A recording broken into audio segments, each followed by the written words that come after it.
There is the final whistle of frustration for Wrexham, who looked to have nicked it in added time and didn't quite manage it. It's a final score of York City 1, Wrexham 1, and quite frankly, after Wrexham started very brightly, carved out chances, Ford had a free kick which was brilliantly saved by Ross. There were lots of half chances, but we didn't score when we were really opening York up. They came back into it a bit more.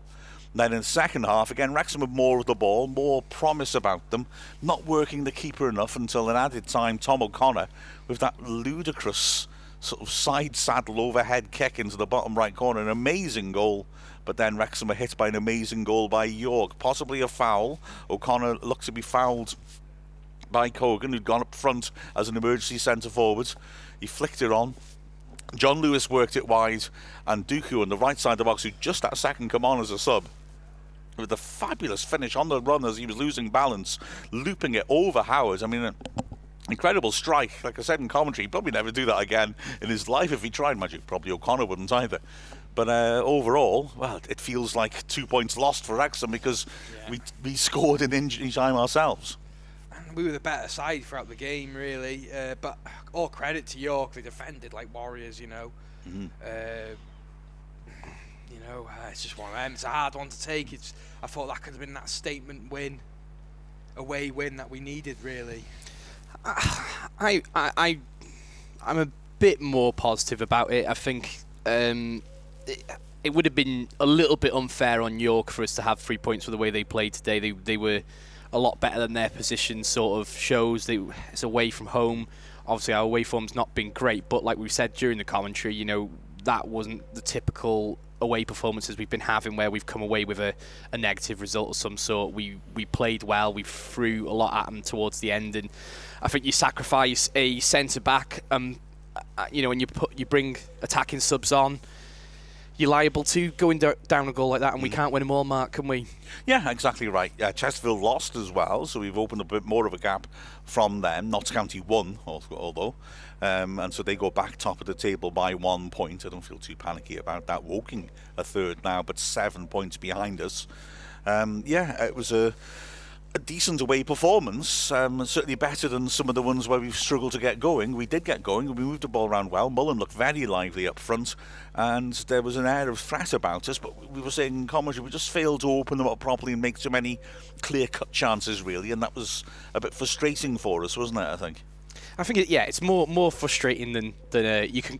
I mean, I came away from the Wealdstone game, for example, and was very disappointed with the performance. But I wouldn't say I was disappointed with the performance, just the result with this. Yeah. And at the same time, I do think you're right. It is definitely 2 points drop, though. Yeah, it is 2 points drop. But I think York City are a lot better side from what I can see today than their position. They were due a bounce back. It's just a shame we just couldn't hold on, and it took a wonder goal for them to level the playing field. But it's not a bad point away from home. I'm not neither angry or upset, really. Just a little bit disappointed we can get all three. Absolutely. Man of the match call. There are a few decent performances in there, I thought. I thought Elliot Lee played well. Yeah, I think some of the passes that Elliot Lee laid off on any other day, the strikers might have made a bit more of it. I think he'd probably be my toss-up between him and Young. I think Tom O'Connor shown what he's about as well when he come on. I'm not saying he deserves man of the match, but if he can come on and play like that. And score a goal as well, Score a goal, And credit to Mullen, I think, who, things didn't quite fall for him in terms of finishing, but he was a constant threat, wasn't he? Yeah.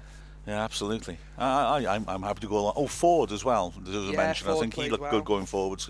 Unlucky with that free kick, which Ross saved really well. I'm happy to endorse Elliot Lee as man of the match myself, absolutely. I think Elliot Lee. Yeah, absolutely. So, that's it. Wrexham draw at York City. Thank you so much for joining us. If you're listening on the commentary and on Wrexham Player, it's always a joy to interact with you. Can I say as well, obviously we'll do the podcast, the Ask Wrexham podcast, addressing any questions we didn't get to. And I think I'm going to do an extra bonus one because there are some World Cup ones that came in I didn't get round to. I think a little bonus World Cup Ask Wrexham pod. And watch out for all the usual goodness. The highlights will be out when we can. I can't remember what time the highlights programme is on today. There'll be, of course, the Final Whistle podcast too, coming out tomorrow with a bit more analysis of it, and watch out for all that other juicy stuff, interviews from the players and the manager, and all that goodness. Dragonheart on Wednesday as well. Don't forget that. Never forget that.